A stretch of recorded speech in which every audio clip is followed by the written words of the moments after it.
नमस्कार मित्रांनो, Shri Swami Samarth. Only for स्वामी भक्ती या युट्यूब चॅनलवर आपले स्वागत आहे. तर मित्रांनो, तुम्हाला घालीन लोटांगण प्रार्थनेचे महत्व माहिती आहे का? चला तर मग आपण व्हिडिओ आज जाणून घेऊया आणि व्हिडिओला सुरुवात करूया. कोणत्याही देवाच्या आरतीनंतर एका सुरात व धावत्या चालीत ही प्रार्थना म्हटली जाते. अतिशय श्रवणीय व नाद मधुर असल्याने खूपच लोकप्रिय आहे. सर्वत्र म्हटली जाते व भक्त तल्लीन होऊन जातात. आज आपण या प्रार्थनेमधील वैशिष्ट्ये पाहूया व त्याचा अर्थ समजावून घेऊ. ही प्रार्थना 4 कडव्यांची आहे व 5वे कडवे हा एक मंत्र आहे. वैशिष्ट्ये: प्रार्थनेतील 4ही कडव्यांचे रचयिता वेगवेगळे आहेत.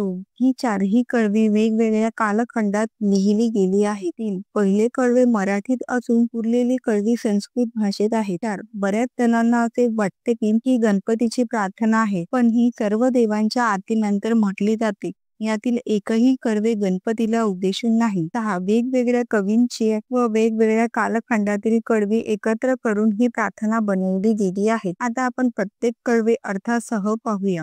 घालीन लोटांगण बदीन चरण, डोळ्यांनी पाहिना रूप तुझे, प्रेमे आलिंगन आनंदे तुझी, भावे ओवाळीन म्हणे नामा. वरील कडवे संत नामदेवांनी 13व्या शतकात लिहिलेली एक सुंदर रचना आहे. अर्थ: विठ्ठलाला उद्देशून संत नामदेव म्हणतात, तुला मी लोटांगण घालेन व तुझ्या चरणांना वंदन करीन. माझ्या डोळ्यांनी तुझी रूप पाहिन. एवढेच नाही तर तुला मी प्रेमाने आलिंगन देऊन अत्यंत मनोभावे तुला ओवाळीन. दुसरं: त्वमेव माता च पिता त्वमेव, त्वमेव बंधूच सखा त्वमेव, त्वमेव विद्या द्रविणम त्वमेय, त्वमेव सर्व मम देव देव. हे कडवे आगे शंकराचार्यांनी गुरु स्तोत्रात लिहिलेले आहेत. ते संस्कृत मध्ये आहेत. हे 8वे शतकात लिहिले गेले आहे. त्याचा अर्थ बघूया. तूच माझी माता व पिता आहेस, तूच माझा बंधू आणि मित्र आहेस, तूच माझे ज्ञान आणि धर्म आहेस, तूच माझे सर्वस्व.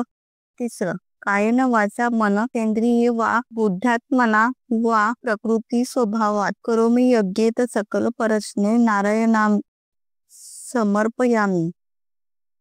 हे कडवे श्रीमद भगवत पुराणातील आहेत. ते व्यासांनी लिहिलेले आहेत.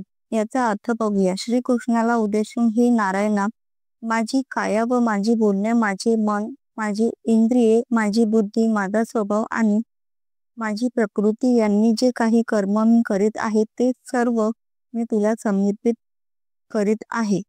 आता चौथं बघूया. अच्युतम केशवम रामनारायण कृष्ण दामोदरम वासुदेवम हरिम, श्रीधरम माधवम गोपिका वल्लभम जानकी नायकम रामचंद्र विजय. वरील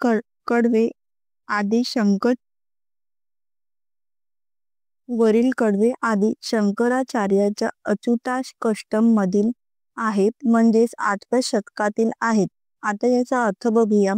मी भजतो त्या अच्युताला, त्या केशवाला, त्या रामनारायणाला, त्या श्रीधराला, त्या माधवाला, त्या गोपिका वल्लभाला, त्या श्रीकृष्णाला आणि मी भजतो त्या जानकी नायक श्री रामचंद्राला.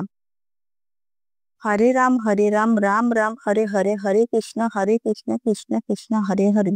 हा 16 अक्षरी मंत्र कलिसंतरण या उपनिषदातील आहे. कलियुगाचा धर्म हे हरिनाम संकीर्तन आहे. याशिवाय कलियुगात कोणताच उपाय नाही. हा मंत्र श्री रामकृष्णाला समर्पित आहे. अशी ही वेगवेगळ्या कवींची वेगवेगळ्या भाषेचे मिश्रण असलेली प्रार्थना अत्यंत श्रवणीय आहे. तिचे नादमाधुर्य व चाल अलौकिक आहे. रचना कोणाची असो, हे गाताना भक्त तल्लीन होतात व त्याचा भाव देवापर्यंत पोचतो. अर्थ समजून म्हटले तर आरतीमध्ये भाव येतात. माहिती आवडली असेल तर व्हिडिओला लाईक, शेअर आणि सबस्क्राईब करा. धन्यवाद. श्री स्वामी समर्थ. जय जय स्वामी समर्थ.